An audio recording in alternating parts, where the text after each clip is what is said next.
신의 새 메시지가 필요하다는 것을 이해하려면 신이 아주 오랫동안 세상에 매우 중요한 메시지를 보내왔음을 이해해야 한다. 그러나 이러한 메시지들은 인류 문명이 출현하고 나서야 시작될 수 있었다. 그 전에는 세상에 보내는 메시지를 받아들이기에는 인류가 너무 원시적이고 고립되고 분리되고 흩어져 있었다. 불행히도 종교는 인간의 채택과 침해로 부당한 역할을 하게 되고 잘못 이해되었으며 변질되었다. 그래서 종교와 사람들의 관계는 왜곡되고 모호하게 되었다.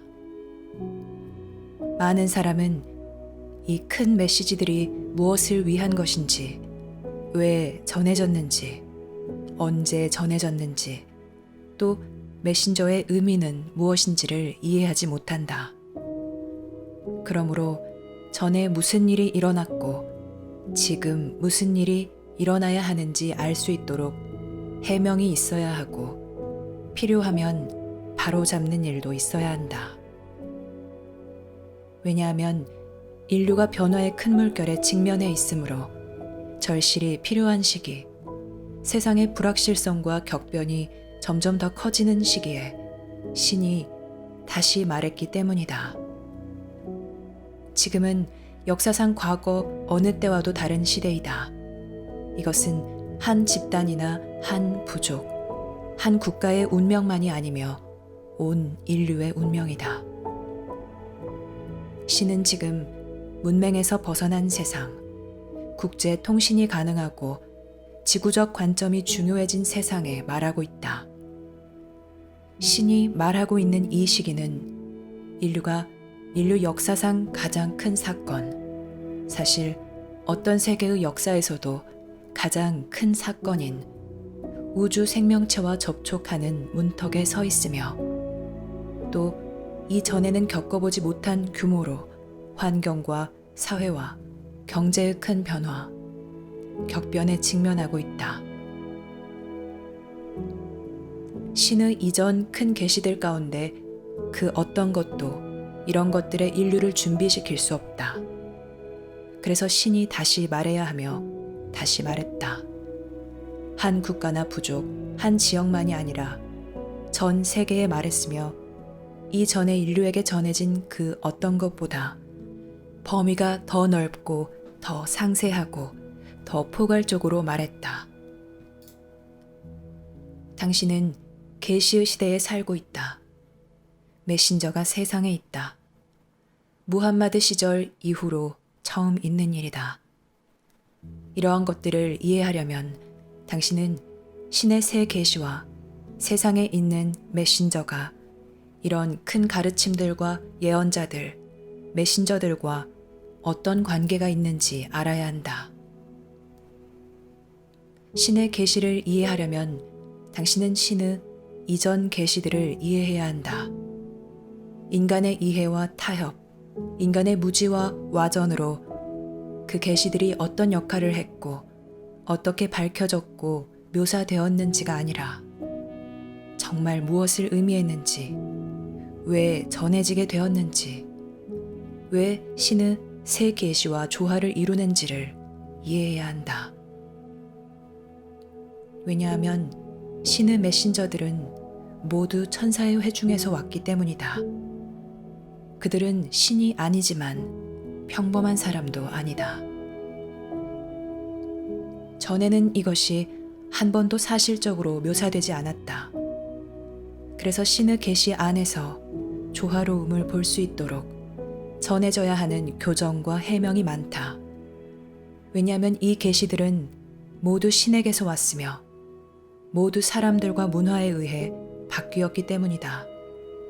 그래서 지금 큰 불화와 갈등을 낳고 종교 전쟁을 일으키고 종교적 근본주의를 낳으면서 그 계시들이 서로 경쟁하는 것처럼 보인다. 그래서 지금 종교는 그 계시들이 원래 의도한 대로 단합과 동정심, 목적을 불러오기보다는 그저 인간 가족을 갈라놓고 분열하는 또 다른 요인만 된다. 예수는 용서와 연민의 의미를 가르치고 새 메시지에서 알미라 부르는 성령에 관한 계시의 의미를 가르치기 위해 천사의 회중에서 파견되었다. 예수의 모든 큰 선언은 그를 통해서 말하는 성령이다. 왜냐하면 알의 힘과 현존을 통하지 않고서는 누구도 신에 다가가지 못하기 때문이다. 신이 각자의 내면에 심어놓은 암과 신의 암, 그리고 이들이 어떻게 연결되어 있고 어떤 관계인지, 이것은 비록 역사를 통틀어 예지력이 있는 이들이 깨달은 것이지만 세상의 새로운 이해이다. 예수의 사역은 결코 완성되지 않았다. 왜냐하면 예수는 그가 사는 문화에 의해 죽임을 당했기 때문이다. 그리고 그 생애에 대한 기록은 대부분 사라졌으며 한참 지난 후에 구전으로만 증언이 전달됐다. 그래서 그 삶은 이제 알아보기 어렵게 되었으며 그는 역사적 사실보다는 전설이 되었다.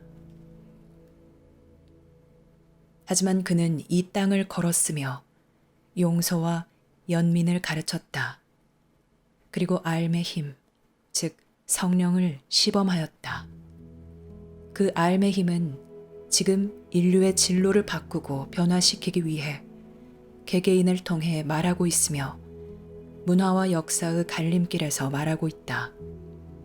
그리하여 이 메시지가 그 문화, 그 국가와 부족을 넘어 사람들에게 전파되고 이용될 수 있게 하였다.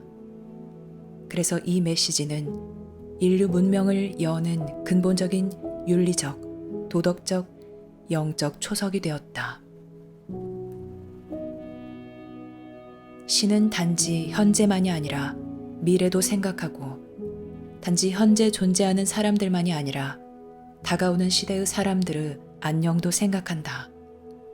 그래서 계시는 고려된 적조차 없는 질문에 답해야 하며 인류 진화에서 다음의 큰 단계에 인류를 준비시켜야 한다. 물론 예수의 메시지는 매우 신비스러웠다. 그는 지구상에서 가장 강력한 국가에 의해 억압받는 무지하고 문맹인 사람들에게 말했으며 큰 불화와 혼란과 불행의 시대에 말했다. 그 민족을 억압하는 바로 그 세력에 그런 교사를 잃었으니 신과 거리를 좁혀주는 다리 역할을 그가 했다는 이야기를 지어내는 것이 필요했다. 마치 신이 이전의 인류에게 화가 난 것 같은 사실과는 다른 이야기, 또 단순히 상징적인 이야기일 뿐인 에덴 동산까지 거슬러 올라가 저지른 잘못을 갚기 위해 그 삶이 박탈당했다는 이야기를 지어내야 했다. 그래서 예수가 신격화되었다. 왜냐하면 메신저로서는 그가 민족을 움직이고 그를 기반으로 한 종교를 세우기에 부적절해 보였기 때문이다. 그래서 그들 자신이나 다른 사람들 내면에 있는 알의 힘과 현존에 대한 개념이 없는 사람들에게 해석의 문제들이 처음에 시작되었다. 그들은 종교를 그들의 목적, 즉 사회 질서를 만들고 획일적인 이해와 믿음을 만들고 이 사상의 지배하에 사람들을 묶어놓으려고 종교의 부당한 역할을 맡기었다. 그래서 이 메신저를 통해 말하는 성령의 신비는 약간을 제외하고는 사라지게 되었다. 그 삶의 큰 기적은 알의 시현이었으며 그러한 것을 모르는 사람들에게 알을 가르쳤다. 그들은 그들의 환경과 가난, 억압의 노예였으며 신들과 환상으로 가득 찬 세상, 언제나 그들을 압박하는 자연의 무자비함에 길을 잃었다. 그러나 신은 격동의 순간에도 훗날 이해할 수 있도록 씨앗을 심어야 한다. 신은 비록 극소수만이 처음에 큰 가르침을 받아들이거나 이해할 수 있더라도 그 가르침을 주어야 한다. 혼란스럽고 타락한 세상에 순수한 계시를 가져오는 어려움이 바로 그것이다. 신의 새 계시가 전해지고 있는 지금도 사람들은 새 계시를 자신의 현재 믿음과 선호에 들어맞게 이용하려 하고 자신의 분노와 두려움, 타인에 대한 판단을 표출하는 데 이용하려고 하므로 같은 문제가 존재하며 똑같이 부패한 환경이다. 하지만 소수를 제외하고는 이 시대 사람들이 거의 이해하지 못하더라도 큰 메시지는 전달되어야 한다. 예수는 신의 새 메신저와 함께 서 있다. 왜냐하면 그들은 모두 같은 그룹에서 오기 때문이다. 그들은 인류 문명을 더 발전시키고 세상에서 삶을 더 키우고 개개인에게 진정한 자유와 권한을 더 함양하기 위해 온다. 왜냐하면 모두가 세상의 현재와 미래 상황에 공헌하기 위해 세상에 파견되었기 때문이다. 그러나 이 공헌을 찾으려면 자신의 깊은 본성과 결합해야 한다.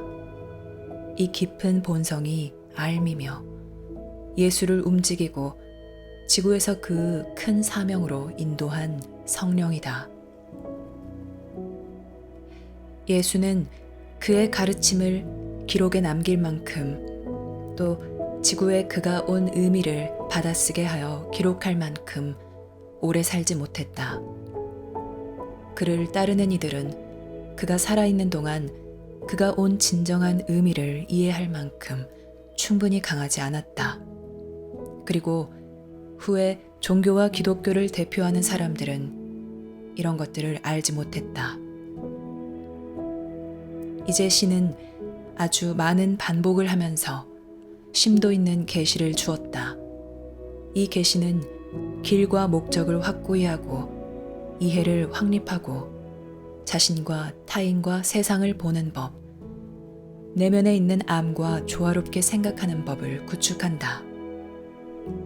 그래서 세상 마음과 삶의 깊은 마음이 당신 내면에서 공명하고 결합하여 당신 안에서 분리를 종식하고 당신이 세상에 봉사하는데 큰 공헌을 할 수 있는 길을 열어주게 한다.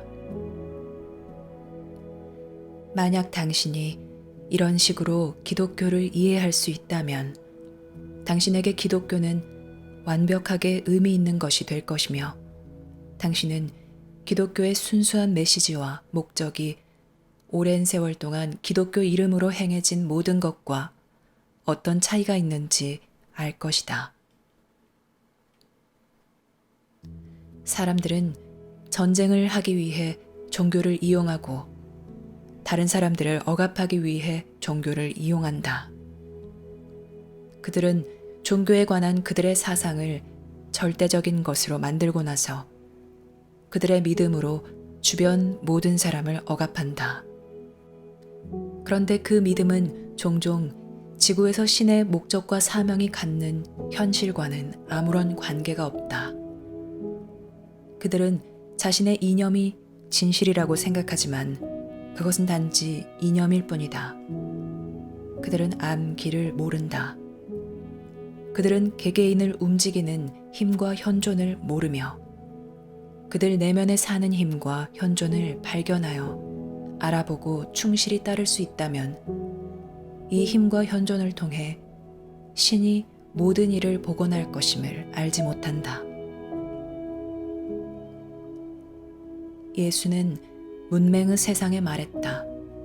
이것이 그 시기 그곳에서 그의 공헌이었으며 이것은 그 시기 그곳에 매우 적합했다. 왜냐하면 그가 진정으로 대변한 신비와 힘은 여러 문화권의 특정 개개인들과 공명했으며 큰 교회나 기관과 같은 주류 체제보다도 그들이 예수의 진정한 가르침을 보존했고 예수가 지구에 온 것과 그의 사명이 갖는 의미를 그들이 보존했기 때문이다. 예수가 신이라면 당신은 그에게 가까이 다가가서는 안 된다. 당신은 자신에게 정말 필요한 것을 신 대신 그에게 호소하는 실수를 저지르게 될 것이다. 그런데 그 실수는 오랫동안 관습이 되어 왔고 오늘날에도 계속되고 있다. 예수와 자연스러운 친밀감을 느끼는 것도 필요하고 예수와 공명하는 것도 중요하다. 하지만 예수는 회중의 일원이며 그는 세상에 다시 돌아오지 않을 것이다. 왜냐하면 이제 예수의 일은 큰 공동체라 불리는 삶의 더 큰 파노라마, 인류의 큰 공동체 출현에 있기 때문이다. 그래서 예수는 이곳에 온 모든 위대한 메신저들이 그리하듯이 지금 이 메신저와 함께 서 있다. 자신의 사상이 대단히 도전받는 것은 사람들에게 어려운 일이다. 사람들은 자신의 사상에 아주 많은 것을 투자했다. 이러한 것들을 재고해야 한다는 것은 진정한 용기와 진실성이 필요하다. 당신들 중에 누가 이런 용기와 진실성을 가졌는가? 이런 용기와 진실성이 없다면 신의 새 메시지와 신의 메신저를 거부하고 비웃고 저항하고 박해할 것이다. 똑같은 이유로 신의 위대한 이전 메신저들을 오만과 무지와 어리석음으로 거부하고 부정하였다. 그런데 그런 것들이 오늘날 매우 많은 사람의 마음속에 존재한다. 신이 이 세상에서 하는 일은 인간의 이해 범주를 넘어선다. 그러나 당신 삶에서 신의 현존의 힘이 명백해져야 한다. 그렇지 않으면 당신은 그것을 완전히 다른 것으로 생각할 것이다. 당신은 신의 현존이 정말 무엇인지, 정말 무엇을 의미하는지, 또 당신을 통해 당신과 다른 사람들의 삶을 위해서 무엇을 할 수 있는지 알지 못한 채 신의 현존을 믿거나 아니면 거부할 것이다. 예수의 생애가 거의 알려지지 않은 것으로 보아 그가 큰 힘에 완전히 휩싸인 것은 분명했다. 하지만 그 출생에 관한 이야기는 완전히 꾸며낸 것이다. 그 기적도 대부분 꾸며낸 것이다. 그것은 그 삶과는 무관하게 만들어진 이야기이다. 사람들은 세상 권력을 원하고 예수가 아니라 바라바를 원하며 그들의 땅을 지배하고 그들의 삶을 지배할 신격화된 왕을 원한다.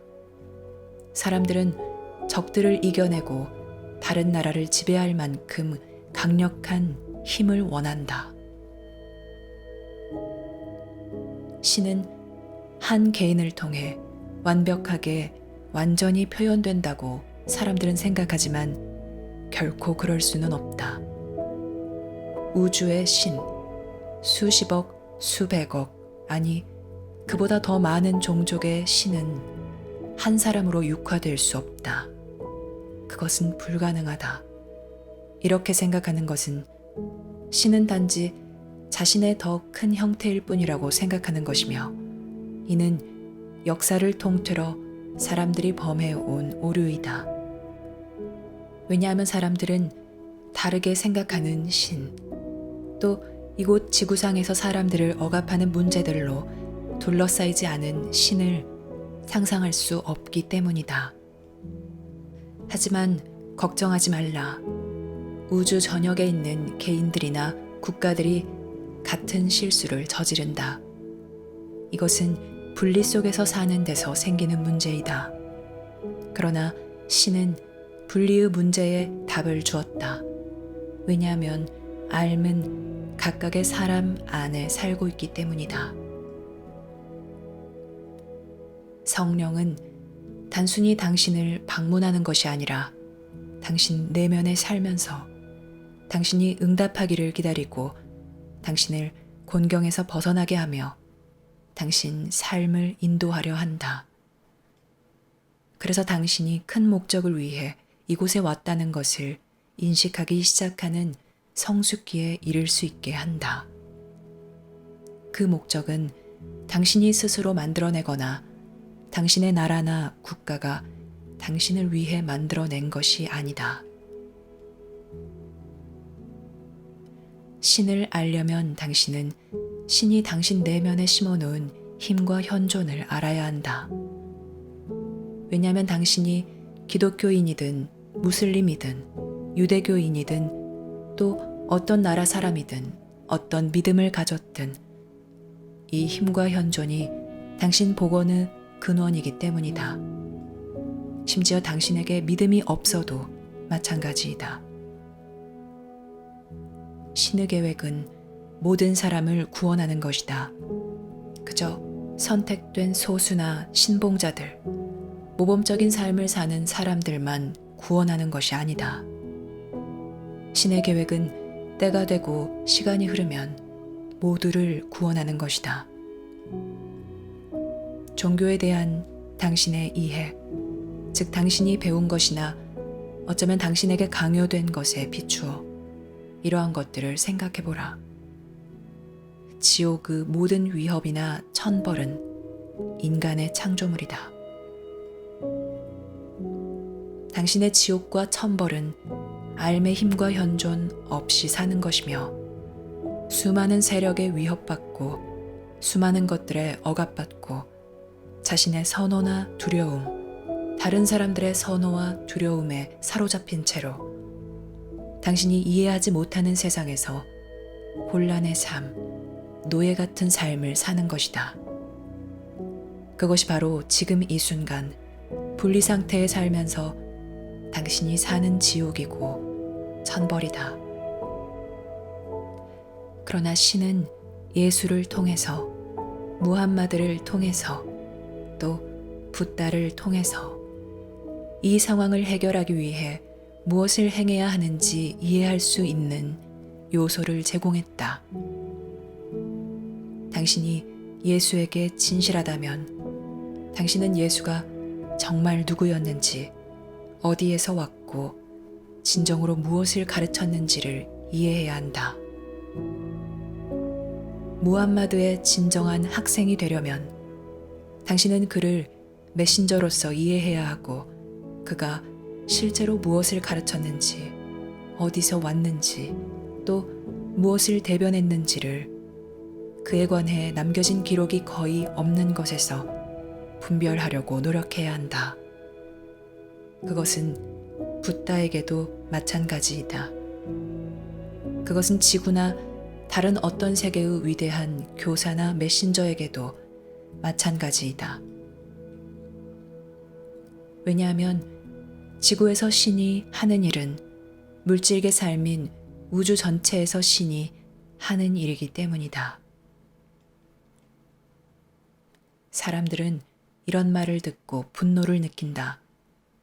그들은 이것을 부정할 것이고 이 말에 맞서 싸울 것이다. 왜냐하면 그들의 믿음은 두려움과 불확실성을 숨기는 것이며 그들은 두려움과 불확실성에 직면하기보다는 차라리 그들의 믿음을 가지려 할 것이기 때문이다. 그들은 아마도 자신의 종교적 견해나 심지어 종교를 전적으로 부정하는 것에 너무 많이 투자하여 이러한 것들을 다시 생각해보고 새롭게 시작해야 한다는 것은 그들에게 너무 지나치거나 아니면 적어도 그들은 그렇게 생각한다. 신은 당신이 어떤 종교를 믿든 상관하지 않는다. 신은 무엇이 당신 가슴을 움직이고 당신이 무엇을 하고 무엇이 그렇게 하도록 당신을 자극하는지에 관심을 기울인다. 신은 당신의 관계에서 당신이 표현하는 것에 관심을 기울인다. 신은 당신이 내면에 있는 큰 힘과 얼마나 연결되고 결합될 수 있는지에 관심을 기울인다. 이 힘은 신이 당신 내면에 심어 놓았으므로 당신을 진정으로 복원할 수 있는 유일한 것이다.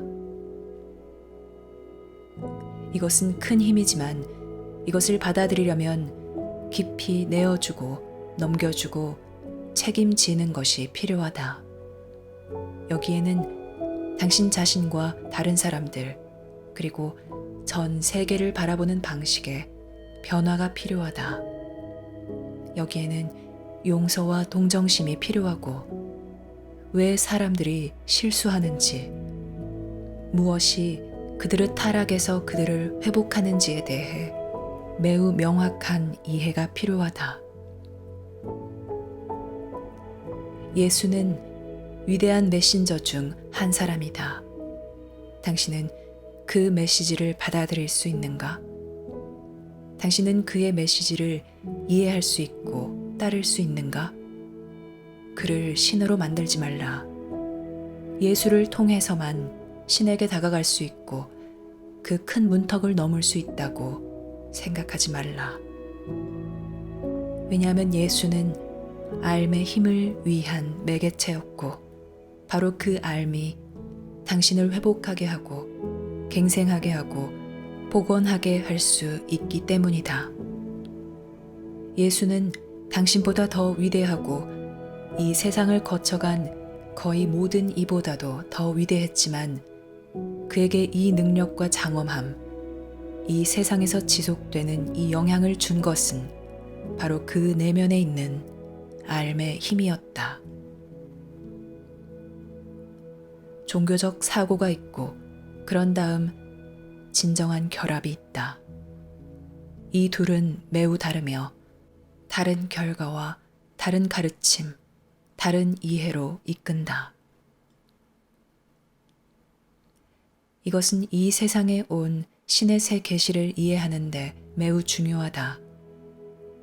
신의 새 계시에는 대대적인 선전도 없고 대단한 신도 없고 환상적인 창조 신화도 없으며 모두가 오고 있다고 말하지만 결코 올 것 같지 않은 최후의 심판의 날에 정점에 달하는 인간의 마지막 체험도 없다. 그래서 지금 당신은 순수한 가르침, 즉 변질되지 않고 더럽혀지지 않고 바뀌지 않은 가르침을 받고 있다. 당신은 전에는 결코 가능하지 않은 계시의 음성까지도 들을 수 있다. 그 음성은 예수와 붓다, 무함마드에게 말한 것과 같은 음성이다. 당신은 역사상 처음으로 이 음성을 들을 수 있다. 당신은 계시의 시대에 살고 있다. 지금은 역사상 가장 대단한 시대이고 당신은 여기에 있다. 하지만 당신은 들을 수 있는가? 볼 수 있는가? 응답할 수 있는가? 아니면 당신 마음은 아무것도 느끼지 못하는가? 당신은 가시면류관 같은 자신의 믿음에 둘러싸여 있는가? 당신의 가슴은 닫혔는가? 당신은 당신 삶을 자신의 생각이나 훈계, 고정관념에 기반을 두는가? 아니면 당신 마음은 이런 것들에서 자유로워 당신이 그 순간의 경이로움, 그리고 신의 힘과 현존, 당신 내면에 있는 알의 움직임을 체험할 수 있는가? 이것이 당신의 도전이다. 왜냐하면 신은 이 계시로 큰 도전을 가져오기 때문이다. 이 계시는 단순히 위로와 위안이 되거나 따뜻하게 안아주기 위해서만 이곳에 온 것이 아니다. 이 계시는 어떤 신앙을 가졌든 누구에게나 복원의 수단과 길을 제공하려고 이곳에 왔다. 그래서 당신이 기독교, 이슬람교, 유대교, 불교의 신의 새 계시를 가져갈 수 있게 하였다. 여기서 경쟁은 오직 생각의 수준에서만 있다. 왜냐하면 세상에서 신이 하는 일의 통합은 새 계시를 통해 계속되기 때문이다. 이것을 이해하면 당신은 자신을 이해하기 시작할 것이다. 즉, 당신의 강점과 약점, 성공과 실패를 이해하고 인간 가족에게 큰 전환점인 이 시기에 지구에 온 큰 기회를 이해하기 시작할 것이다. 이것이 당신에게 이해되기를 바란다.